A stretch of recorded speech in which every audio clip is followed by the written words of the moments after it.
Paddu ಬಿಟ್ಲ come here. ಹೇಳಿ ಜಾಜತ್ಗೆ. ನಿಮ್ಮಿಬ್ರಿಗೂ ಒಂದು ಕೆಲಸ ವಹಿಸ್ತೀನಿ, ಅದನ್ನ ನೀವು ನಿರ್ವಂಚನೆಯಿಂದ ಮಾಡಬೇಕು. ನೀವು ಮಸಾಲೆ ದೋಸೆಗೆ ಅಂತ 200 ರೂಪಾಯಿ ಕೊಟ್ಬಿಟ್ರೆ ನೀವೆಲ್ಲಿ ಹೇಳಿದ್ರೆ ಅಲ್ಲಿಗೆ ಹಾಳಾಗಿ ಹೋಗ್ಬಿಡ್ತೀವಿ. ಹಾಳಾಗಿ ಹೋಗೋದು ಏನು ಬೇಕಾಗಿಲ್ಲ. ಮುದ್ದಾನಂದ ಸ್ವಾಮಿಗಳಂತ ಒಬ್ರು ಇದ್ದಾರೆ. ಅವರು ಮುಂಚೆ ತೀರಾ ಬಡವರಾಗಿದ್ರಂತೆ, ಒಂದೊಂದು ತುತ್ತಿಗೂ ಸಿಕ್ಕಾಪಟ್ಟೆ ಕಷ್ಟಪಡ್ತಿದ್ರಂತೆ. ಆದ್ರೆ ಈಗ ಅವರು ದೊಡ್ಡ ಆಶ್ರಮ ಕಟ್ಟಿ ತುಂಬಾ ಚೆನ್ನಾಗಿದ್ದಾರೆ. ನೀವಿಬ್ರು ಆ ಆಶ್ರಮ ಸೇರ್ಕೊಂಡು ಅವ್ರ ಉಪನ್ಯಾಸ ಕೇಳಿದ್ರೆ ನಿಮ್ಮಿಬ್ರಿಗೂ ಒಳ್ಳೆ ಬುದ್ಧಿ ಬರುತ್ತೆ. ಏನಪ್ಪ ನನ್ನ ಮುದ್ದಿನ ಸೊಸೆ, ನಿನ್ಗೆ ಇಷ್ಟು ಒಳ್ಳೆ ಬುದ್ಧಿ ಹೇಗೆ ಬಂತು ಅಂತಾನೆ ಗೊತ್ತಾಗ್ತಿಲ್ವೇ? ಮುಂಗಾರು ವಾರಕ್ಕೆ ಮುಂಚೆನೆ ಬಂತಲ್ಲ ಅತ್ತೆ, ಅದಕ್ಕೆ ಬುದ್ಧಿ ಚಿಗುರು ಬಿಟ್ಟಿದೆ. ಚಂಪಾ, ಡೋಂಟ್ ಟಾಕ್ ರಬಿಶ್.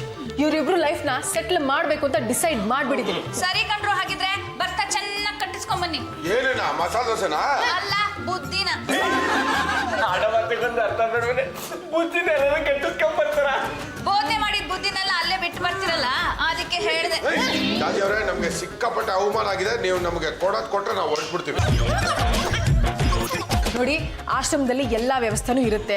ಊಟ ತಿಂಡಿ ಕರೆಕ್ಟ್ ಟೈಮಿಗೆ ಕೊಡ್ತಾರೆ. ಆರಾಮಾಗಿರಿ. ನಾನು ಹೇಳೋವರೆಗೂ ಮನೆಗೆ ವಾಪಸ್ ಬರ್ಬೇಡಿ. ಬಾಯ್. ಅತ್ತೇವ್ರೆ ಬಾಯ್. ಚಂಪ, ಇನ್ಮೇಲೆ 3 ಊಟ ಕಟ್ ಮಾಡಿ. ಅತ್ತೆ, ಹೋಗಿದ್ ಇಬ್ರಲ್ವಾ? ಅಳಿಯನ್ ಗೆಲ್ಲುದು 1, ಪದ್ದುಗೂ 2. ನಮಸ್ಕಾರ ಬಾವಾ, ಚೆನ್ನಾಗಿದ್ದೀರಾ? ನಮಸ್ಕಾರ. ಅಲ್ಲ ಕಣ್ರ, ಆಶ್ರಮದಲ್ಲೇ ಬಿಟ್ಟಿ ಕೂಳನ್ನ ತಿನ್ಕೊಂಡು ಬಿದ್ದಿರ್ತೀರಾ. ಜಾತಿ ಜಂಬಲ್ದಿನ್ನಿಯವರು ಬಂದು ನಿಮ್ಮನ್ನ ಕರೆಯೋ ತನಕ ನೀವು ಮನೆಗೆ ಯಾವುದೇ ಕಾರಣಕ್ಕೂ ವಾಪಸ್ ಬರಲ್ಲ ಅಂತ ನಾನು ತಿಳ್ಕೊಂಡಿದ್ರೆ ಆಗ್ಲೇ ಒಂದೇ ದಿನಕ್ಕೆ ಮತ್ತೆ ವಾಪಸ್ ಬಂದ್ಬಿಟ್ಟಿದ್ರಲ್ಲ ನಾಯಿಗಳ. ನಿಮ್ಮ ಜನ್ಮಕ್ಕೆ ನಾಚಿಕೆ ಅನ್ನೋದಾಗಲ್ವೇನ್ರ? ಏನು ಯಜಮಾನ್ರೆ, ಯಾವ್ದೇ ಕಾರಣಕ್ಕೂ ನಾನು ಇವ್ರಿಗೆ ಬೇಸಾಕಕ್ಕಾಗಲ್ಲ. ಈಗೇನೋ ನಾವು ಮನೆ ಬಿಟ್ಟು ಹೋಗ್ಬೇಕನ್ನ? ನೀನು ಹೋಗು ಅಂತೇಳ, ನಾವಿಬ್ರು ಈ ಕ್ಷಣನೇ ಮನೆ ಬಿಟ್ಟು ಹೋಗ್ಬಿಡ್ತೀವಿ. ಆಮೇಲೆ ಕೋಟ್ಯಾಂತರ ರೂಪಾಯಿ ಲಾಸ್ ಆಗೋದು ನಿಮ್ಗೆ. ಏ ದಂಡ ಪಿಂಡಗಳ, ನೀವು ಹೋಗುವುದರಿಂದ ನನಗೆ ಕೋಟ್ಯಾಂತರ ರೂಪಾಯಿ ನಷ್ಟ ಆಗುತ್ತಾ? ಅದು ಹೆಂಗ್ರಪ್ಪ? ನಾವು ಆಶ್ರಮಕ್ಕೆ ಹೋಗಿದ್ವಿ, ಸ್ವಾಮಿ ಮುದ್ದಾನಂದ ಅವರ ದರ್ಶನ ಮಾಡಿದ್ವಿ. ಅವ್ರು ಎಂತ ಸರಳ ಜೀವಿ ಅಂತ ನಿನಗೆ ಗೊತ್ತೇನು? ಬಾಬಾ, ಅವ್ರ ಮನಸ್ಸು ಮಗುವಿನ ಥರ. ಅವರು ತಮ್ಮ ಕಷ್ಟಗಳನ್ನೆಲ್ಲ ನಮ್ಮ ಹತ್ರ ಹೇಳ್ಕೊಂಡ್ರು. ನೋಡಿ ಪದ್ದು ಬಿಟ್ಲ, ನಾನು ಆಶ್ರಮನ ದೊಡ್ಡದು ಮಾಡಬೇಕು ಅಂದ್ಕೊಂಡಿದ್ದೀನಿ. ಅದಕ್ಕೆ ಜಮೀನು ಖರೀದಿ ಮಾಡಬೇಕು, ಯಾವ್ದಾದ್ರು ಒಳ್ಳೆ ರಿಯಲ್ ಎಸ್ಟೇಟ್ ಏಜೆಂಟ್ ಇದ್ರೆ ನಂಗೆ ತಿಳಿಸ್ತೀರಾ ಅಂತಂದ್ರು. ಅದಕ್ಕೆ ನಾವು ಪಾಂಡುರಂಗ ಗಂಡುಗಲಿ ಅಂತ ಒಬ್ರಿದ್ದಾರೆ, ಅವರು ಅತಿ ಕಡಿಮೆ ಬೆಲೆಯಲ್ಲಿ ಒಳ್ಳೆ ಜಮೀನು ಕೊಡಿಸ್ತಾರೆ ಅಂತ ಹೇಳಿದ್ವಿ. ಲೇ, ನೀವಿಬ್ಬರು ನನ್ನ ಪರವಾಗಿ ಆ ಸ್ವಾಮಿಗಳ ಹತ್ರ ಈ ತರ ಹೇಳಿದ್ರಿ ಅಂದ್ರೆ ನನಗೆ ಯಾಕೋ ಪಾಂಡುರಂಗ ಆಶ್ಚರ್ಯ ಆಗ್ತಾ ಇದೆ ಕಣ್ರ. ಬಾವಾ, ಅವ್ರ ಹತ್ರ ಕೋಟ್ಯಾಂತರ ರೂಪಾಯಿ ಇದೆ. ಎಲ್ಲ ಭಕ್ತರು ಕೊಟ್ಟರು ಕಾಣಿಕೆ. ಅದು ಸರ್ಕಾರದಿಂದ ಆಗಾಗ 1 ಕೋಟಿ 2 ಕೋಟಿ ಸ್ಯಾಂಕ್ಷನ್ ಆಗ್ತಾನೆ ಇರುತ್ತೆ. ಹೆಂಗಾರ ಮಾಡಿ ಆ ಸ್ವಾಮಿಗೆ ಪೂಸಿ ಹೊಡೆದ್ಬಿಟ್ಟು ಅವ್ರನ್ನೂ ಜೊತೆ ಕರ್ಕೊಂಡ್ಬರೋದು ಬಿಟ್ಟು ನೀವಿಬ್ಬರೇ ಬಂದಿದ್ದೀರಲ್ರು. ಅವ್ರನ್ನ ಕರ್ಕೊಂಬಂದ್ರೆ ನೀನ್ ಎಲ್ಲಿ ಬೈದ್ಬಿಡ್ತೀಯ ಅಂತ ನಾವು ಅವ್ರನ್ನ ಕರ್ಕೊಂಬರ್ಲಿಲ್ವಾ? ಲಾಭ ಆಗುತ್ತೆ ಅನ್ನೋದಾದ್ರೆ ನೀವು ಮನೆಗೆ ಬೇಕಾದವ್ರನ್ನ ಕರ್ಕೊಂಬರ್ರೋ, ಅದೇ ನಷ್ಟ ಆಗುತ್ತೆ ಅನ್ನೋದಾದ್ರೆ ನೀವು ಕೂಡ ಅವ್ರ ಜೊತೆನೆಲ್ಲ ಮನೆ ಬಿಟ್ಟು ಹೋಗ್ಬಿಡ್ರ. ಲೇ ಚಂಪಾ, ನಮ್ಗೆ ಬಿಸಿ ಬಿಸಿ ಕಾಫಿ ಕುರ್ಕುಲ್ ತಿಂಡಿ ತಗೊಂಬಾರ. ಏನು ನನ್ಗೆ ರೋಪ್ ಹಾಕ್ತೀರಾ? ಇವಾಗೇನು ತಂದು ಕೊಡ್ತಾಳೆ, ನಾವು ಇಲ್ಲಿಂದ ಹೊರಡದ. ಒಂದ್ ನಿಮಿಷ ಇರ್ರಪ್ಪ. ಇವರಿಬ್ರು ಯಾರು ಅನ್ಕೊಂಡ್ಬಿಟ್ಟಿದ್ಯಾ? ಇವರಿಬ್ರು ಈ ಮನೆಯ ಗಣ್ಯ ವ್ಯಕ್ತಿಗಳು. ಇವರು ಕೇಳಿದ್ದನ್ನ ತಂದು ಕೊಡೋದಷ್ಟೇ ನಿನ್ನ ಕರ್ತವ್ಯ. ಏನು ಯಜಮಾನ್ರೆ? ಹೋಗಿಲ್ಲ ಅಂದ್ರೆ ಕೆನ್ನೆಗಾಡು ಬಿಟ್ಬಿಡ್ತೀನಿ. ಕಂದ ಮಗಳ, ನೀವೇ ತಿಂತೀರ ಅಥವಾ ನಾನು ತಿನ್ನಿಸ್ಲಪ್ಪ? ಗಣಿ ಕಳ್ಸಲ್ಲ ತಿನ್ಸ. ಪ್ರಮುಖವಾದ ಮತ್ತೆ ಅನ್ನೋ ರಾಜ. ಬಾಬಾ, ಅಯ್ಯೋ ಅಗೇದಕ್ಕೆ ಟೈಮ್ ಕೊಡಿ. ಹಂಗೆ ಸುರುಕ್ತಿದ್ರೆ ಹ್ಯಾಕ್ ತಿನ್ನೋದು? ಹೇಳಿ ಅಂದ್ರೆ ನಮ್ಮ ಪದ್ದಪ್ಪ ಈ ಮನೆಯ ಒಂಟೆ ಇದ್ದಂಗೆ ಕಂಡ್ರೆ. ಈ ಒಂಟೆ ಡುಬ್ಬದಲ್ಲಿ ನೀರನ್ನ ಸ್ಟಾಕ್ ಮಾಡ್ಕೊಳತ್ತಲ್ಲ, ಅದೇ ತರ ನಮ್ಮ ಪದ್ದಪ್ಪ ಫುಡ್ನ ಅಕ್ಕಪಕ್ಕ ಹೊಟ್ಟೆಲ್ಲಿ ಸ್ಟಾಕ್ ಮಾಡ್ಕೊಂಡ್ಬಿಡ್ತಾನೆ. ಆಮೇಲೆ ಅವ್ರಿಗೆ ಯಾವಾಗ ಹೋಗ್ಬೇಕು ಅವಾಗೆಲ್ಲ ಹಾಕ್ತಾನೆ. ನೀವೇ ಸುಳ್ಳಿದ್ರೆ ಆನಿಪ ಪಾಂಡುರಂಗ ಅಪ್ಪಾಜಿ ಬರ ಇಲ್ಲಿ. ಹೇಳಪ್ಪಾಜಿ, ಈ ಬಿಸ್ನೆಸ್ ಕುದುರಿದ್ರೆ ನಮ್ಗೆ ಕಮಿಷನ್ ಅಂತ ಎಷ್ಟು ಕೊಡ್ತೀಯಾ? ಲೇ ರಾಜ, ಏನೋ ಈ ತರ ಕೇಳ್ಬಿಟ್ಟೆ. ಇನ್ನು ಬಿಸ್ನೆಸ್ ಕೈಗೆ ಬಂದಿಲ್ಲ ಕಣ. ಮಸಾಜ್ ಮಾಡೇನ ರಾಜ? ಸ್ವಲ್ಪ ತಲೆ ತೆಗ್ಸೋ. ಟಕ್ ಟಕ್ ಟಕ್ ಟಕ್ ಟಕ್. ಅದನ್ನ ನೋಡ್ರು, ನೀವು ಕೋಟಿ ಬಿಸ್ನೆಸ್ನ ಕೊಡ್ತೀರಾ ಅಂದಮೇಲೆ ನಾನು ನಿಮ್ಮಿಬ್ರು ಬರೀ ಕೈಯಲ್ಲಿ ಕಳ್ಸಕ್ಕಾಗತ್ತೆ ಅಂದ್ರ? ದೋಸೆ ತಿನ್ನೋದಕ್ಕೆ ಅಂತ ನಾನು ನಿಮ್ಮಿಬ್ರಿಗೂ 200 ಕೊಡ್ತೀನಿ ಕಣ್ರ. ನೀವು ಕೋಟ್ಯಾಂತರ ರೂಪಾಯಿ ಲಾಭ ಮಾಡ್ಕೊಳ್ಳೋದು, ನಮ್ಗೆ ಬರೀ 200. ಇದು ಯಾವ ನ್ಯಾಯ ರೀ? ಅಂದ್ರೆ ಮಸಾಜ್ ಅದು ನೋಡಿ ಹೇಳಿ ಅಂದ್ರೆ ಮೊದಲು ಆ ದುಡ್ಡು ನನ್ನ ಕೈಗೆ ಬಂದ್ಬಿಡ್ಲಿ, ಡೀಲು ಕುದುರು ಬಿಡ್ಲಿ. ಆಮೇಲೆ ನಿಮಗೆ ಪ್ರತಿನಿತ್ಯ ಬೆಳಗ್ಗೆ 200, ಮಧ್ಯಾಹ್ನ 200, ಸಂಜೆನೂ 200. ಅಷ್ಟೇ ಯಾಕಪ್ಪ, ನೀವು ರಾತ್ರಿ ಮಲಗಿದ್ದಾಗ ನಿಮ್ಮನ್ನು ಎಬ್ರಿಸಿ 200 ಕೊಡ್ತಾ ಹೋಗ್ತೀನಿ. ನೀವು ಸಾಕು ಅಂದ್ರು ನಾನು ಕೊಡ್ತಾನೇ ಹೋಗ್ತೀನಿ.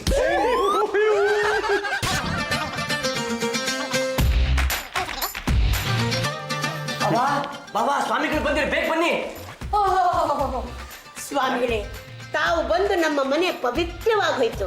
ಜೈ ಸದ್ಗುರು. ಇವ್ರು ಯಾರು ನಿಮ್ಮ ತಮ್ಮನೆ? ಅಲ್ಲ, ನನ್ನ ಮಗ ಪಾಂಡುರಂಗ. ಲಂಗ? ನಮ್ಮ ಮಾತೃಶ್ರೀಗೆ ರಕಾರ ಪ್ರಾಬ್ಲಮ್ ಇದೆ. ನನ್ನ ಹೆಸರು ಪಾಂಡುರಂಗ ಗಡ್ಗಲಿ ಅಂತ. ಎಡಗೈ ಐತಿರು ಬೀರಕ್ಕೆ ಸರಿ, ಬಲಗೈ ಐತಿರು ಬೀರ ಮದಕರಿ. ಡೋಂಟ್ ವರಿ, ನಿಮ್ಮ ಬಗ್ಗೆ ಇವರಿಬ್ಬರು ಬಹಳಷ್ಟು ಹೇಳ್ಬಿಟ್ಟಿದ್ದಾರೆ. ಅಂದಾಗೆ ಈ ರಿಯಲ್ ಎಸ್ಟೇಟ್ ಬಿಸ್ನೆಸ್ಸನ್ನು ತಾವು ಎಷ್ಟು ವರ್ಷಗಳಿಂದ ನಡೆಸ್ಕೊಂಡು ಬಂದಿದ್ದೀರಿ? ಒಳ್ಳೆ ಪ್ರಶ್ನೆ. ಅದು ಇಂತಿಷ್ಟು ವರ್ಷ ಅಂತ ಏನು ಖಚಿತವಾಗಿ ಹೇಳೋದಕ್ಕೆ ಬರಲ್ಲ ಸ್ವಾಮಿಗಳೇ. ಅದು ನನಗೆ ತಿಳುವಳಿಕೆ ಬಂದಾಗಿಂದ, ನನಗೆ ಬುದ್ಧಿ ಬಂದಾಗಿಂದ ಈ ವ್ಯವಹಾರನ ನಾನು ಡೀಲ್ ಮಾಡ್ತಾ ಇದ್ದೀನಿ ಸ್ವಾಮಿಗಳೇ. ಎಂತೆಂಥವ್ರಿಗೆ ಎಂತೆಂಥ ಜಾಗಗಳನ್ನ ಡೀಲ್ ಮಾಡ್ಕೊಟ್ಬಿಟ್ಟಿದ್ದೀನಿ. ಅದೇ ಈ ಬೆಂಗಳೂರಿನಲ್ಲಿ ಏರ್ಪೋರ್ಟ್ ಮಾಡಬೇಕು ಅಂತೇಳಿ ಎಲ್ಲರೂ ಜಾಗಕ್ಕೆ ತಡ್ಕಾಡ್ತಾ ಇದ್ರು ಸ್ವಾಮಿಗಳೇ. ಆ ದೇವನಹಳ್ಳಿ ಪಕ್ಕ ಏರ್ಪೋರ್ಟಿಗೆ ಜಾಗ ಡೀಲ್ ಮಾಡ್ಕೊಟ್ರೆ ಯಾರು ಅನ್ಕೊಂಡ್ರೆ ನಾನೇ. ಹೌದೇನು? ಬರೀ ಅಷ್ಟೇ ಅಲ್ಲ ಸ್ವಾಮಿಗಳೇ, ಈ ಲಿಂಗನಮಕ್ಕಿ ಡ್ಯಾಮ್ನ ಎಲ್ಲಿ ಕಟ್ಟೋದಂತ ತಲೆ ಮಲ್ಕ ಇವತ್ತು ಕೂತಿದ್ರು. ಕಾರ್ಕೊಂಡೋಗಿ ಇಲ್ಲಿ ಕಟ್ಟರೆ ಅದೇನಾಗತ್ತೆ ನಾನು ನೋಡ್ತೀನಿ ಅಂತ ಸಜೆಷನ್ ಕೊಟ್ಟವನೇ ನಾನು. ಬೇಷ್ ಬೇಷ್. ನಾನು ನಿಮ್ಮ ಹತ್ರ ಬಂದಿದ್ದು ಭಾಳ ಒಳ್ಳೇದಾಯಿತು. ಈಗ ನನಗೆ ಒಂದು ಒಳ್ಳೆ ಜಾಗದಲ್ಲಿ 5 ಎಕರೆ ಜಮೀನು ಬೇಕಲ್ಲ. 5 ಎಕರೆನ? ಇವತ್ತಿನ ದಿನಮಾನಸದಲ್ಲಿ ಒಂದೊಂದು ಎಕರೆ ಏನಿಲ್ಲ ಅಂದ್ರೆ ದರಿದ್ರಕ್ಕೆ 1 ಕೋಟಿ ರೂಪಾಯಿ ಹೋಗುತ್ತೆ. ಅದು 1 ಕೋಟಿ ಆಗುತ್ತೋ 2 ಕೋಟಿ ಆಗುತ್ತೋ ನನಗೇನಪ್ಪ ಗೊತ್ತಾಗಬೇಕು. ಒಟ್ಟಿನಲ್ಲಿ ನೀನು ಎಷ್ಟು ಕೇಳ್ತೀಯಾ ಅಷ್ಟು ಕೊಡ್ತೀನಿ. ಅಷ್ಟಾದ್ರೆ ಸಾಕು ಸ್ವಾಮಿಗಳೇ, ಇನ್ನೂ ತಡ ಮಾಡೋದು ಬೇಡ. ನಾಳೆನೇ ನಿಮ್ಮನ್ನ ಒಂದು ಜಾಗಕ್ಕೆ ಕರ್ಕೊಂಡು ಹೋಗ್ತೀನಿ. ನೀವು ಒಂದ್ಸಲ ಆ ಜಾಗ ನೋಡ್ಬಿಡಿ. ನಿಮ್ಮ ಮನಸ್ಸಿಗೆ ಬಂತು ಅಂದ್ರೆ ನಿಂತ ಜಾಗದಲ್ಲೇ ಡೀಲ್ ಮಾಡ್ಬಿಡೋಣ. ನಿಂತೋ ಕುಂತೋ ಒಟ್ಟಿನಲ್ಲಿ ಡೀಲ್ ಮುಗಿಸ್ಬಿಡೋಣ. ನಾನಿಂದ ಬರ್ತೀನಿ. ಸರಿ. ಜೈ ಸದ್ ಬಾಬಾ. ಹೆಂಗೆ? ಸೂಪರ್ ಕಂಡ್ರ. ಅಲ್ಲ, ನಾನು ನಿಮ್ಮಿಬ್ಬರು ಏನೋ ಅನ್ಕೊಂಡಿದ್ದೆ, ನೀವು ಅದಲ್ಲ ಕಂಡ್ರ. ಅದು ನೋಡಿ ಸ್ವಾಮೀಜಿ, ಅಲ್ಲಿ ಕಾಣಿಸ್ತಾ ಇದೆಯಲ್ಲ ಬದ, ಆ ಬದದಿಂದ ಅಲ್ಲಿ ತುದಿಲೆ ಅಲ್ಲಿವರೆಗೂ ಕರೆಕ್ಟಾಗಿ 5 ಎಕರೆ ಆಗುತ್ತೆ ಜಾಗ. ಏನಿಸ್ತು ಸ್ವಾಮಿಗಳೇ? ಜಾಗ ನಮ್ಮ ಆಶ್ರಮ ಕಟ್ಟೋದಕ್ಕೆ ಪ್ರಶಸ್ತವಾಗಿದೆ. ಮೇಲ್ಗಡೆ ಕುಟೀರ ಕಟ್ಬಿಟ್ಟು ಕೆಳಗಡೆ ಪ್ರವಚನ ಮಾಡ್ಕೋಬಹುದು. ಜಾಗದ ಓನರ್ ನೀವು ಆದ್ಮೇಲೆ ಕೆಳಗಡೆ ಏನ್ ಬೇಕಾದ್ರೆ ಮಾಡ್ಕೊಳ್ಳಿ. ನನಗೆ ಏನು ಪಾರ್ಟಿ ಎಕರೆಗೆ 1.25 ಕೋಟಿ ಮಾಡ್ತಾವನೆ. 1.25 ಲಕ್ಷ ಕೊಟ್ಬಿಡ್ತಾನ? 1 ಕಾಲಲ್ಲ, 1 ಕಾಲ ಅಂದ್ರೆ 1 ಕೋಟಿ ಅಂತ ಸ್ವಾಮಿಗಳೇ. ನಾನಲ್ವಾ, ನಾನು ಮಾತಂದ್ರೆ ಅವ್ನು ಮೀರಲ್ಲ. ಹಂಗ ಹಿಂಗ ಮಾಡಿ 1ಕ್ಕೆ ಕೂರಿಸ್ಬಿಡ್ತೀನಿ. ನೀವು ಎಷ್ಟು ಕಾರ ಕೂರಿಸ್ಕೊಳ್ಳಿ, ನಿಮ್ಮ ಮಾತಿಗೆ ನಾನು ಬದ್ಧ. ಬಾಬಾ ಹೆಂಗೆ? ಸೂಪರ್. ಗುರುಗಳೇ ಗೋಪಾಲ ಸ್ವಾಮಿ ಹೊಟ್ಟೆ ಒಳಗಡೆ ಉಣ್ಣಾಗಿತ್ತಲ್ಲ, ಅದು ಬ್ಲಾಸ್ಟ್ ಆಗಿದೆ ಅಂತೆ. ತಕ್ಷಣವೇ ಆಪರೇಷನ್ ಮಾಡ್ಬೇಕಂತೆ. ಅದಕ್ಕೆ ಆಸ್ಪತ್ರೆಗೆ ಈಗಲೇ 50,000 ರೂಪಾಯಿ ಕಟ್ಬೇಕಂತೆ. ಅಯ್ಯಯ್ಯೋ ವಿಧಿಯೇ, ಎಂತಹ ಸತ್ವ ಪರೀಕ್ಷೆನಪ್ಪ. ನಾನು ಜಮೀನು ನೋಡೋದಕ್ಕೆ ಅಂತ ಬರೀ ಕೈದಲ್ಲಿ ಬಂದ್ಬಿಟ್ನೆ. ಪಾಂಡುರಂಗ ಅವರೇ, ನಿಮ್ಮಿಂದ ಒಂದು ಸಹಾಯ ಆಗಬೇಕಿದೆ. ಈಗ ಏನು ಹೇಳಿ ಸ್ವಾಮೀಜಿ? ಒಂದು ಜೀವದ ಅಳಿವು ಉಳಿವಿನ ಪ್ರಶ್ನೆ. ಏನಿಲ್ಲ, ಈಗ 50,000 ರೂಪಾಯಿ ನೀವು ನನಗೆ ಕೊಡಿ. ಈ ಜಮೀನು ವಿಚಾರವಾಗಿ ಕಮಿಷನ್ ಮಾತಾಡ್ತೀವಲ್ವಾ, ಆವಾಗ ಈ 50,000 ಸೇರಿಸಿ ನಿಮಗೆ ಕೊಡ್ತೇನೆ. ಕೋಟಿ ವ್ಯವಹಾರ ನಡೆಸುವಾಗ 50,000 ರೂಪಾಯಿ ಯಾವ ಲೆಕ್ಕ? ಅದಲ್ಲದೆ ನೀವೇ ನಮ್ಗೆ ಹೊಸ ತೊಗೊಂಡ್ರಿ ಸ್ವಾಮಿ 50,000. ನಾನು ಮುಟ್ಟಲ್ಲ, ಶಿಷ್ಯಂಗೆ ಕೊಡಿ. ಪಾಪ ತರ್ಪಿಸ್ಕೊ ನೋಡಪ್ಪ, ಈಗಲೇ ಇಮಿಡಿಯೇಟ್ ಆಗಿ ಆಪರೇಷನ್ ಮಾಡಬೇಕು ಅಂತ ಹೇಳು. ಆ ಜೀವ ಉಳಿಬೇಕು ನನಗೆ.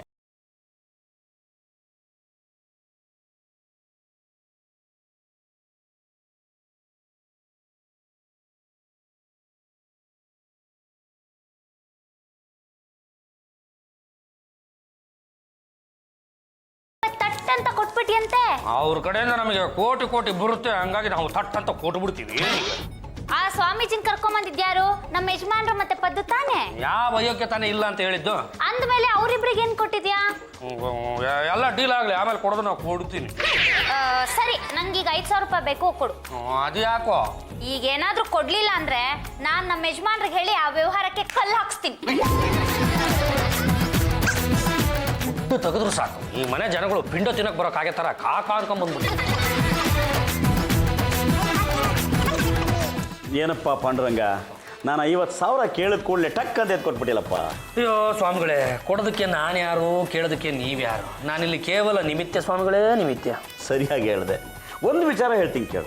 ಒಂದೇನು 2 ಹೇಳಿ, ನಿಮ್ಮಂತವ್ರು ಹೇಳ್ತೀನಿ ಅಂದ್ರೆ ಕೇಳಿಸ್ಕೊಂತೀವಿ. ಕೊಡೋ ದೇವರು ಹೇಗೋ ಕೊಡ್ತಾನೆ, ಎಲ್ಲಿಂದನೋ ಕೊಡ್ತಾನೆ. ನಾನು ಯಾರು, ನೀನು ಯಾರು? ನಾನು ಯಾಕೆ ಇಲ್ಲಿಗೆ ಬಂದೆ, ನೀನು ಯಾಕೆ ಅಲ್ಲಿಗೆ ಬಂದೆ? ನಾವಿಬ್ಬರು ಜಮೀನನ್ನ ನೋಡೋದಕ್ಕೆ ಯಾತಕ್ಕೆ ಹೋದೆ? ಅದೇ ಟೈಮ್ಗೆ ಅವನು ಯಾಕೆ ಆಸ್ಪತ್ರೆ ಸೇರ್ಕೊಂಡ? ಮಗನೇ, ಸ್ವಾಮಿಗಳು ಹೇಳ್ತಾ ಇರೋದು ನಿಜ ಕಣೋ. ನಮ್ಗೆ ಎಷ್ಟು ಋಣ ಇದೆಯೋ ಅಷ್ಟೇ ನಮಗೆ ಸಿಗೋದು ಅಂತ ಹೇಳ್ತಾ ಇದ್ದಾರೆ. ನೋಡಿದ್ರ, ನಿಮ್ಮ ತಾಯಿಯವರು ಎಷ್ಟೊಂದು ವಿಷಯ ತಿಳ್ಕೊಂಡಿದ್ದಾರೆ. ಅವರು ಸ್ವಾಮಿಗಳೇ, ನಾನು ಎಷ್ಟೋ ಸ್ವಾಮಿಗಳನ್ನ ನೋಡಿದ್ದೀನಿ, ಆದರೆ ತಮ್ಮಷ್ಟು ಸರಳವಾದ ಸ್ವಾಮಿಗಳನ್ನ ನಾನು ನೋಡೇ ಇರಲಿಲ್ಲ. ನೋಡಿ ರಂಗಮ್ಮನವರೇ, ನಿಮ್ಗೊಂದು ವಿಷಯ ಹೇಳ್ತೀನಿ. ನಿಮ್ಮ ಮಗ ಕೊಟ್ಟಿದ್ದು ದುಡ್ಡಲ್ಲ, ಪ್ರಾಣ. ಹೌದಾ? ದೊಡ್ಡ ಮಾತು, ಇದು ದೊಡ್ಡ ಮಾತು. ಹಂಗೆ. ಆಹಾ, ಎಂಥ ಮಗನ್ನ ಹೆತ್ತಿದ್ದೀರ ತಾಯಿ. ಅವನು ಮಗ ಅಲ್ಲ, ಮುತ್ತು ಮುತ್ತು. ಸಮಾಜಕ್ಕೆ ಇಂಥವ್ರು ಬೇಕು. ಅವನು ಕೊಟ್ಟಿರೋದು 50,000 ಅಲ್ಲ, ಅದು ಪ್ರಾಣ. ಅದರಿಂದ ಅವನು ಬದುಕು ಉಳಿದಿದ್ದಾನೆ. ನಾಡಿದ್ದು ಆಸ್ಪತ್ರೆಯಿಂದ ಡಿಸ್ಚಾರ್ಜ್ ಆಗ್ತಾ ಇದ್ದಾನೆ. ಇದಕ್ಕಿಂತ ಆನಂದ ಇನ್ನೇನು ಬೇಕ್ರಪ್ಪ? ಅಲ್ಲ, ಹಂಗಂದ್ಬಿಟ್ಟು ಜೀವನ ಪರ್ಯಂತ ಬರೀ ಆನಂದ ಪಡ್ಕೊಂಡಿರೋಕ್ಕಾಗಲ್ಲ. ಕೊಟ್ಟಿದ್ದು ಯಾವಾಗ ವಾಪಸ್ ಬರುತ್ತೆ ಅಂತ. ಅದನ್ನೇ ನಾನು ಪದೇ ಪದೇ ಹೇಳ್ತಾ ಇರೋದು. ನೀನು ಕೊಟ್ಟಿರೋದು ದುಡ್ಡಲ್ಲ, ಪ್ರಾಣ. ಕೊಟ್ಟಿರೋ ಪ್ರಾಣನ ವಾಪಸ್ ತಗೋತೀಯಾ? ಯೋಚನೆ ಮಾಡು. ಹಾಗೂ ಬೇಕೇ ಬೇಕು ಅಂತಂದರೆ ಅವನ್ನ ಕೊಂದುಬಿಡು. ಅವನ ಹೆಸರಲ್ಲಿ 1,00,000 ರೂಪಾಯಿ ಇನ್ಶೂರೆನ್ಸ್ ಇದೆ, ಅದನ್ನು ನೀನು ಕೊಡಿಸ್ತೀನಿ. ಆಗಬಹುದಾ? ಸರಿ ಬಿಡಿ, ಅದಕ್ಕೇನಂತೆ, ಹಂಗೆ ಮಾಡೋಣ. ಮುಚ್ಚ ಬಾಯಿ. ಹಾಗೆಲ್ಲ ಯಾರಾದ್ರೂ ಮಾಡ್ತಾಳೇನೋ? ಕೊಡ್ತಾಳೆ ಬಿಡು, ಯಾಕೆ ಯೋಚನೆ ಮಾಡ್ತೀಯಾ? ಈಗ ನಾವು ಜಮೀನು ನೋಡಿದ್ದೀವಲ್ಲ, ಅದ್ರ ರೆಕಾರ್ಡ್ಸ್ ಎಲ್ಲ ನೀವು ರೆಡಿ ಮಾಡ್ಕೊಂಬಿಟ್ರೆ ಕೂತು ಮಾತು ಮುಗಿಸ್ಬಿಡೋಣ. ಬೇಕಾದರೆ ಒಂದು 2 ಕೋಟಿ ರೂಪಾಯಿ ಅಡ್ವಾನ್ಸು ಕೊಟ್ಬಿಡ್ತೀನಿ. ಅದಕ್ಕಿಂತ ಮುಂಚೆ ನಾನೀಗ ಸ್ವಲ್ಪ ಭಕ್ತಾದಿಗಳನ್ನ ನೋಡೋಕೆ ಹೋಗೋ ಕಾರ್ಯಕ್ರಮ ಇದೆ. ಕಾರ್ನಲ್ಲೇ ಹೋಗಬೇಕು. ಸ್ವಲ್ಪ ಹಣದ ಸಮಸ್ಯೆ ಎದುರಾಗಿದೆ. ಒಂದು 10,000 ರೂಪಾಯಿ ಇದ್ದರೆ ಬೇಕಾಗಿತ್ತು. ಯಾಕೆಂದರೆ ಇವತ್ತು ಭಾನುವಾರ ನೋಡಿ, ಬ್ಯಾಂಕ್ ರಜಾ. ಸತ್ತಾಗಿದ್ದೇನೆ ಸ್ವಾಮಿಗಳೇ, ನಾನೇನಾದ್ರು ನಿಮ್ಮ ಪಾಲಿಗೆ ಸತ್ತಾಗಿದ್ದೇನೆ ಸ್ವಾಮಿಗಳೇ? 50 ಕೊಟ್ಟು ಇನ್ನು ಹತ್ತೆ ಯಾವ ಲೆಕ್ಕ?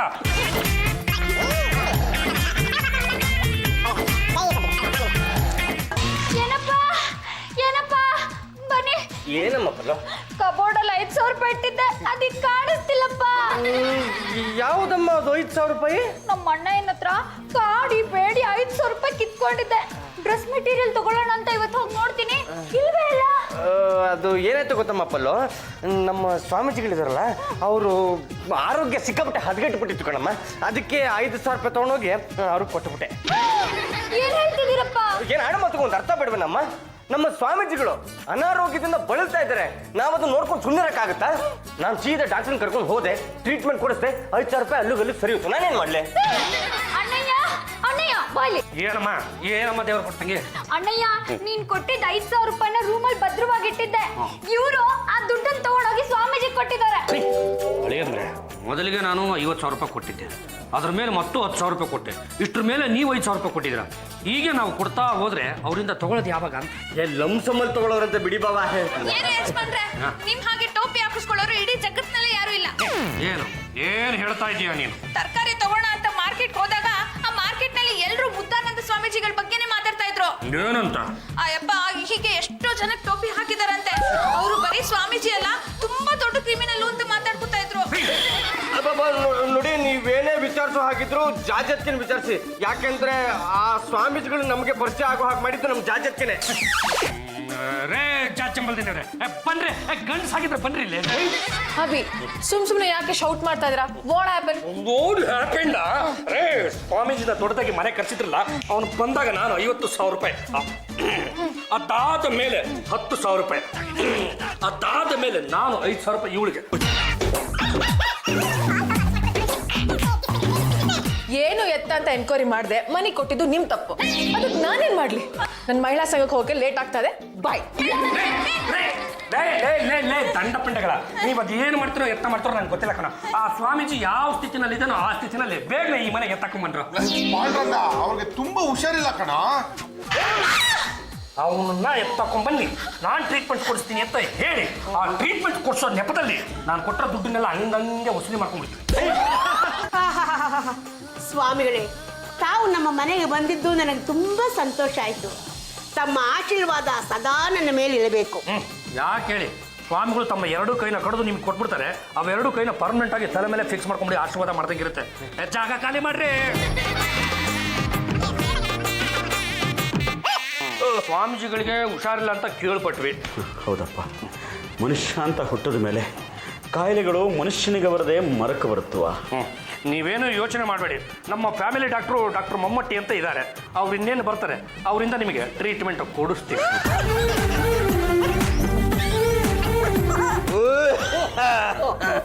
ಸ್ವಾಮಿಗಳು ಅಲ್ಲ ಸ್ವಾಮಿಗಳಿಗೆ ಆರೋಗ್ಯ ಹದಗೆಟ್ಟಿರ್ಬೇಕಾದ್ರೆ ಇನ್ನು ನಿಮ್ಮಂತ ನರಮನುಷ್ಯರ ಪಾಡೇನು ಹೇಳಿ. ಆಡೋ ಮಾತುಗೊಂದು ಅರ್ಥ ಬಿಡ್ಬಿಟ್ಟು ಮುಮ್ಮಟ್ಟಿ ಬರೇ ಅಲ್ಲ ಸ್ವಾಮಿಗಳು ಅಂದ್ರೆ ಅವ್ರೇನು ದೇವ್ರು ಅನ್ಕೊಂಡ್ಬಿಟ್ಟಿದ್ರ ಅವರು ನಮ್ಮ ಥರನೇ ನರಮನುಷ್ಯರು. ಅವ್ರಿಗೂ ಆವಾಗ ಕಾಯಿಲೆ ಕಸಾಯಿಲೆಗಳೆಲ್ಲ ಅಡ್ಕಸ್ತಾ ಇರ್ತವೆ ಅಲ್ವಾ ಸ್ವಾಮಿಗಳೇ? ಮುಟ್ನಂತ ಮಾತು. ನೀವೇನು ಯೋಚನೆ ನೋಡಿ, ನಾನು ಡಾಕ್ಟರ್ ಮಮ್ಮೂಟಿ ಅಂತ ನಾನು ಇರಬೇಕಾದ್ರೆ ಯಾವ ಕಾಯಿಲೆ ಹತ್ರ ಸುಳಿಯಲ್ಲ. ಸ್ವಾಮಿಗಳೇ ಇವ್ರ ಬಗ್ಗೆ ಹೇಳೋದನ್ನು ಮರ್ತು ಬಿಟ್ಟಿದ್ದೆ. ನಮ್ಮ ಡಾಕ್ಟರ್ ಆಗೋದಕ್ಕಿಂತ ಮೊದಲು ಈ ಹೆಣಗಳನ್ನು ಕೊಯ್ಯೋ ಡಿಪಾರ್ಟ್ಮೆಂಟ್ ತಪ್ಪಿಲ್ಲ ಬಿಡಿ. ಯಾಕೆ ಅಂದ್ರೆ ಬದುಕಿದ್ದಾಗ ಕೊಯ್ದರೆ ಆಪರೇಷನ್ ಅಂತಾರೆ, ಸತ್ತ ಮೇಲೆ ಕೊಯ್ದರೆ ಪೋಸ್ಟ್ ಮಾರ್ಟಮ್ ಅಂತಾರೆ. ಆದರೆ ಕುಯ್ಯುವ ಚಾಕು, ಕುಯ್ಯುವ ಡಾಕ್ಟ್ರು ಇಬ್ಬರೂ ಒಂದೇ. ಹೆಸರುಗಳು ಬೇರೆ ಬೇರೆ ಅಷ್ಟೇ. ಅಷ್ಟಿಲ್ಲದೆ ಹೇಳಿದಾರ ಬಲ್ಲವರು, ದೇವನೊಬ್ಬ ನಾಮ ಹಲವು. ಮೊತ್ತಂತ ಮಾತು ಸ್ವಾಮೀಜಿಗಳೇ, ಒಂದೇ ನಿಮಿಷ ಹಿಂಗೋಗಂಗೆ ಬರ್ಲಿ. ಡಾಕ್ಟರ್ ಮುಮ್ಮಟ್ಟಿ ನಿಮ್ಮ ಜೊತೆ ಮಾತಾಡ್ಬೇಕು. ಡಾಕ್ಟರ್ ಮುಮ್ಮಟ್ಟಿಜಿ, ಆ ಕಾಯಿ ಸ್ವಾಮೀಜಿ ನನಗೆ ಒಂದು 65,000 ರೂಪಾಯಿದ್ದು ಉಂಡೆ ನಮ್ಮ ತಿಕ್ಬಿಟ್ಟವನೆ. ಅದಕ್ಕೋಸ್ಕರ ನಿಮ್ಮನ್ನು ಕರ್ಕೊಂಡು ಬಂದಿದ್ದೀನಿ. ಅದು ನೋಡಿ ನಿನಗೆ ಆ ಕಾಯಿಲೆ ಇದೆ ಈ ಕಾಯಿಲೆ ಇದೆ ಅಂತ ಹೇಳ್ಬಿಟ್ಟು ನನಗೆ 65,000 ರೂಪಾಯಿ ವಸೂಲಿ ಮಾಡಿಕೊಡಿ. ಹಾಗೆ ನಿಮ್ಮ ಫೀಸ್ 200-300 ಇರುತ್ತಲ್ಲ ಅದನ್ನು ಅವನ ಹತ್ರ ವಸೂಲಿ ಮಾಡ್ಕೊಳ್ಳಿ.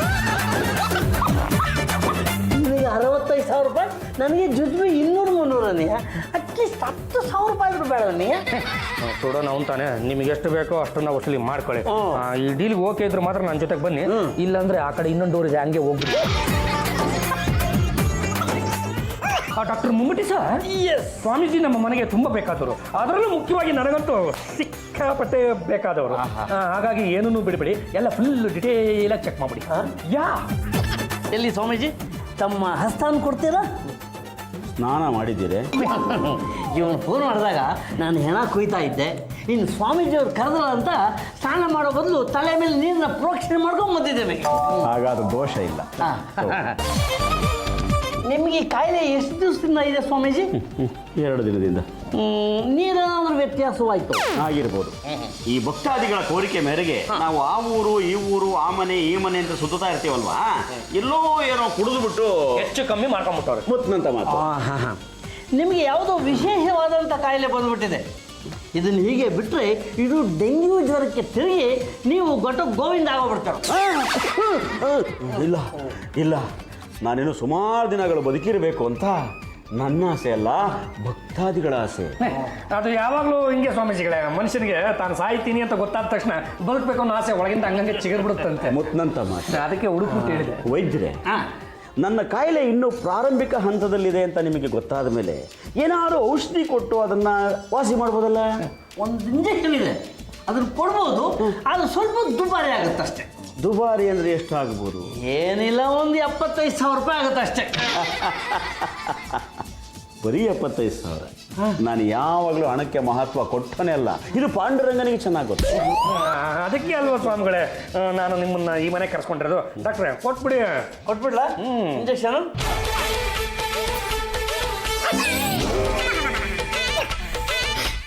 ಶಿಷ್ಯ, ಗುರುಗಳೇ, ಚೆಕ್ ಬುಕ್ ತೆಗಿ. ವಾಸಿ ಆಗುತ್ತಲ್ಲ?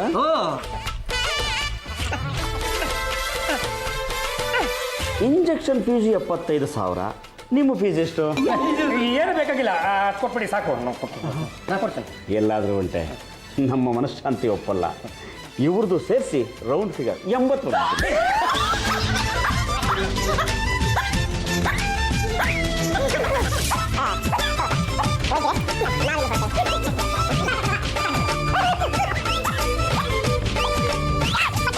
ಪಾಂಡ್ರಗ, ಇದ್ರಲ್ಲಿ ನನಗೆ ಎಷ್ಟು ಕೊಡ್ಬೇಕು ಅಂತ ಗೊತ್ತಾನೆ?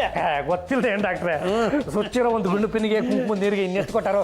1,50,000 ರೂಪಾಯಿ ಕೊಡ್ತೀನಿ. ಲೈಫ್ ಎಂಜಾಯ್ ಮಾಡ್ಬಿಡಿ. ಆಗಲ್ಲ, ಮುಂಚೆನೆ ಮಾತುಕತೆ ಆಗಿದೆ. 10,000 ರೂಪಾಯಿ ಕೊಡ್ತೀನಿ ಅಂತ ಹೇಳಿದ್ದೀಯಾ ನೋಡಯ್ಯ. ಅದ್ರ 65 ದಿನ ತಗೊಂಡು 15 ನನಗೆ ಕೊಡು. ಕೊಡ್ಲಿಲ್ಲ ಅಂದ್ರೆ ಸ್ವಾಮೀಜಿಗೆ ಫೋನ್ ಮಾಡಿ ಹೇಳ್ಬಿಡ್ತೇನೆ. ಕಟ್ಟ ಕಡೆ ತುಂಡಿ ಕಣೆ, ನಾನು ಇಟ್ಟರಿಗಿಚ್ಚಿ ಹೊಡೆದ್ರೆ ಗುನ್ನ ಏನಂದೆ ಜೀವಮಾನ ಪೂರ್ತಿ ಬರೀ ನಿಮ್ದು ಟೋಪಿ ಹಾಕ್ಸ್ಕೊಳ್ಳೋದಾಗೋಯ್ತು. ಆ ಸ್ವಾಮೀಜಿ ಹಂಗೆ ಆ ಸ್ವಾಮೀಜಿ ಹಿಂಗೆ ಅಂದಲ್ವಾ? 65,000 ರೂಪಾಯಿ ಕೊಟ್ಬಿಟ್ಟು 80,000 ರೂಪಾಯಿ ವಸೂಲಿ ಮಾಡಿದ್ದೀನಿ. ಆ ಸ್ವಾಮೀಜಿನೂ ಚೆಕ್ ಕೊಟ್ಟವನೇ. ಆ ಚೆಕ್ ಹಾಕಿ ದುಡ್ಡನ್ನು ತರೋದಕ್ಕಿಂತ ದಾಂಡ ಪೆಂಡಿಗೆ ಕಳಿಸಿದ್ದೀನಿ ನೋಡಿ. ತಂದೆ ಬಿಟ್ರು ಲೇ ಡಾಕ್ಟರ್ನ ತುಂಬ ಹೊತ್ತು ಕಾಯೋ ಥರ ಮಾಡ್ಬಿಟ್ರಲ್ರು ಏನ್ವೇ ಥ್ಯಾಂಕ್ಸ್ ಡಾಕ್ಟರ್ 20 ರೂಪಾಯಿ ಖರ್ಚು ಮಾಡಿ ನಂಗೆ ಟೀ ಕುಡಿಸ್ಬಿಟ್ಟಿದ್ರ ಲೇ 80,000 ಕರೆಕ್ಟಾಗಿ ಎಣಿಸ್ಕೊಂಡ್ ಬಂದಿದ್ದೆ ತಾನೆ ಎಣಿಸ್ಕೊಂಡ್ ಬರೋದಿಕ್ಕೆ ಬ್ಯಾಂಕ್ ಇದ್ರೆ ತಾನೆ. ಇವತ್ತು ಬ್ಯಾಂಕ್ ರಜೆ ಬಂತ ಆ ಬ್ಯಾಂಕ್ ಮುಚ್ಚಿ ಆಗ್ಲೇ 10 ವರ್ಷ ಆಗಿದೆಯಂತೆ. ಯಾವ ಈ ಚೆಕ್ ನಿಮಗ್ ಕೊಟ್ಟಿದ್ದು ಅಂತ ಮಕ್ಕ ಹೋಗಿ ಕಳಿಸಿದ್ರು. ಏನು ಯಜಮಾನ್ರೆ ಇದಕ್ಕೇನು ಹೇಳ್ತೀರಾ? ಇದು ಗಂಡು ಮಕ್ಕಳ ವ್ಯವಹಾರ, ನಾವೇನೋ ತಲೆ ಕೆಡ್ಸ್ಕೊಂಡಿದ್ವಿ. ಹೆಣ್ಣೆನ್ಸ್ರು ಬಾಯ ಕೊಡೋದು, ನೀನು ಜಾಗ ಖಾಲಿ ಮಾಡು. ಆಗಲ್ಲ. ಅದೆಲ್ಲ ಬೇಕಾದ ಕಣ್ಯ, ನನ್ನ ಫೀಸು ಪ್ಲಸ್ ಟೀ ಕುಡ್ದಿದ್ದು 20 ರೂಪಾಯಿ 2 ಸೇರಿಸಿ ನೀನು ಕೊಡ್ಬೇಕು. ಡಾಕ್ಟ್ರೆ, ಇಲ್ಲಿ ಮೊದಲೇ ನಂದು 65 ಕಿತ್ಕೊಂಡು ಹೋಗಿದೆ ಅಂತ ನಾನು ತಲೆ ಕೆಡ್ಸ್ಕೊಂಡಿದ್ದೀನಿ. ಇಷ್ಟ್ರ ಮೇಲೆ ನಿಮ್ಮ ಫೀಸ್ ಕೊಡೋದ್ರೆ ಎಲ್ಲಿಂದ ತಂದ್ಕೊಡ್ಲಿ? ಎತ್ತೋಗ್ರಿ ನಿಮ್ಮ ಮನೆಗೆ. ಇದೇ ಕಡೆ ಇನ್ನೊಂದು ಸಾರಿ ನೀನು ಹಾಗೆ ಹೇಗೆ ಅಂತ ನಾನು ಫೋನ್ ಮಾಡು, ಯಾವ್ದಾದ್ರು ಇಂಜೆಕ್ಷನ್ ತಗೊಂಡು ನೀನು ಕೊಟ್ಟು ಕೋಮ ಕಳಿಸ್ಬಿಡ್ತೀನಿ. 65,000 ಕಂಡ್ರು ಹೇಗೋ ಅವನಿಂದ ವಸೂಲಿ ಮಾಡೋದು? ಪಾಂಡುರಂಗ, ಮೈನಾವತಿ ಅನ್ನೋ ಶ್ರೀಮಂತೆ ತನ್ನ ಗಂಡನ್ನು ಬಿಟ್ಟು ಇರೋ ಆಸ್ತಿನೆಲ್ಲ ಆಶ್ರಮಕ್ಕೆ ಬರೆದು ಆ ಮುದ್ದಾನಂದ ಸ್ವಾಮಿಗಳಿಗೆ ಬೇರೆ ತರ ಶಿಷ್ಯ ಆಗೋ ಪ್ಲಾನ್ ಮಾಡ್ತಿದ್ದಾರೆ. ನೀನು ಅವ್ರನ್ನ ಹಿಡಿದ್ರೆ ನಿನ್ನ ದುಡ್ಡು ವಸೂಲ್ ಆಗ್ಬೋದು ನೋಡು. ಮೈನಾವತಿ ಬೇಡ, ತಾವೇನು ನಿಮ್ಮ ಗಂಡನ ಬಿಟ್ಟು ತಮ್ಮ ಸಮಸ್ತ ಆಸ್ತಿನೂ ಆ ಮುದ್ದಾನಂದ ಆಶ್ರಮಕ್ಕೆ ಕೊಟ್ಟು ಅವರ ಪಟ್ಟ ಶಿಷ್ಯಾಗಿ ಹೋಗ್ಬೇಕು ಅಂತ ತೀರ್ಮಾನ ತಗೊಂಡಿದ್ದೀರಿ ಅಂತ ನಾನು ಕೇಳ್ಪಟ್ಟೆ. ಮುದ್ದಾನಂದ ಸ್ವಾಮಿಗಳ ಪ್ರವಚನ ಕೇಳಿ ಕೇಳಿ ಕೇಳಿ ಮನ್ಸಾರ ಮನಸ್ಸೋತ್ಬಿಟ್ಟಿದ್ದೀನಿ. ಅದಕ್ಕೆ ನನ್ನ ಆಸ್ತಿ ಎಲ್ಲ ಬರೆದು ಪಟ್ಟ ಶಿಷ್ಯ ಆಗಬೇಕು ಅಂತ ತೀರ್ಮಾನ ಮಾಡಿದ್ದೀನಿ. ಅದು ನೋಡಿ ಮೈನಾವತಿ ಮೇಡಮ್, ನೀವು ಯಾವತ್ತು ಆಶ್ರಮಕ್ಕೆ ಆ ಆಸ್ತಿಯನ್ನು ಬರೀತೀರೋ ಮಾರನೇ ದಿವಸನೇ ನೀವು ಫುಟ್ಪಾತಿಗೆ ಬಂದ್ಬಿಡ್ತೀರಾ. ಏನು ಹೇಳ್ತಾ ಇದ್ದೀರಾ ನೀವು? ಮತ್ತಿನ್ನೇನ್ರಿ, ನಿಮ್ಮ ಬುದ್ಧಿಗೆ ಏನಾದ್ರು ಗೆದ್ದಿಡ್ತಿದ್ದೀನ್ರಿ? ಆ ಸ್ವಾಮೀಜಿ ಅಂತ ಅನ್ನೋ ಗೊತ್ತೇನ್ರಿ ನಿಮಗೆ? ಏನಾಗಿದೆ ಗೊತ್ತಾ? ಆಗಿದೆ ಕಣ್ರಿ. ಅಯ್ಯಯ್ಯೋ, ಅವ್ರು ತುಂಬ ಒಳ್ಳೆಯವರು ಅನ್ಕೊಂಡಿದ್ನಲ್ಲ, ನನ್ನ ಆಸ್ತಿ ಎಲ್ಲ ಬರೆದು ಬಿಡ್ತಿದ್ದೆ. ಈಗೇನು ಮಾಡೋದು ಅಂತ ಗೊತ್ತಾಗ್ತಿಲ್ವೇ? ಅಲ್ಲ ನೋಡಿ ಮೈನಾವತಿ ಮೇಡಮ್, ನೀವು ನಾನು ಹೇಳ್ದ ಹಾಗೆ ಕೇಳೋದಾದ್ರೆ ನನ್ನ ದುಡ್ಡನ್ನು ನಾನು ವಾಪಸ್ ತಗೋಬೋದು. ಆ ಸ್ವಾಮೀಜಿಗೆ ಇಬ್ರು ಸೇರ್ಕೊಂಡು ಬುದ್ಧಿನೂ ಕಲಿಸ್ಬೋದು. ಏನಂತೀರಾ? ಹೇಗೆ? ಹಂಗೆ. ಓಕೆ. ಓ ಮೈನಾವತಿ, ಇಲ್ಲಿಗೆ ಯಾಕೆ ಬರೋಕೆ ಹೇಳಿದೆ? ನಾವು ಆಶ್ರಮದಲ್ಲಿ ಗುಟ್ಟಾಗಿ ಮೀಟ್ ಮಾಡ್ಬೋದಾಗಿತ್ತಲ್ಲ. ನಿಮ್ಮ ಆಶ್ರಮದಲ್ಲಿ ಶಿಷ್ಯಂದಿರು ಜಾಸ್ತಿ ಜನ ಇದ್ದಾರೆ, ಗುಟ್ಟಾಗಿ ಮಾತಾಡೋದಕ್ಕೆ ಆಗೋದಿಲ್ಲ ಅಂದ್ಬಿಟ್ಟು ನಿಮಗೆ ಇಲ್ಲಿಗೆ ಬರ ಹೇಳ್ದೆ. ಸರಿ, ಏನು ವಿಷಯ ಬೇಗ ಹೇಳು. ನನ್ನ ಗಂಡಂದು ಒಂದೇ ತಕರಾರು. ಏನಂತ ಅವನಿಗೆ? 65,000 ರೂಪಾಯಿ ಈಗ ಅರ್ಜೆಂಟಾಗಿ ಬೇಕಂತೆ. ಅದನ್ನು ಕೊಟ್ಬಿಟ್ರೆ ನಿನ್ನ ಆಸ್ತಿನ ನೀನೇನು ಬೇಕಾದ್ರೂ ಮಾಡ್ಕೊ ಅಂತಾನೆ. ಸರಿ, ನಾನು ನಿನಗೆ 65,000 ರೂಪಾಯಿ ಕೊಟ್ಟರೆ ನಿನ್ನ 10 ಕೋಟಿ ಆಸ್ತಿನ ನಾನು ಆಶ್ರಮಕ್ಕೆ ಬರೀತೀಯಾ? ಗ್ಯಾರಂಟಿ.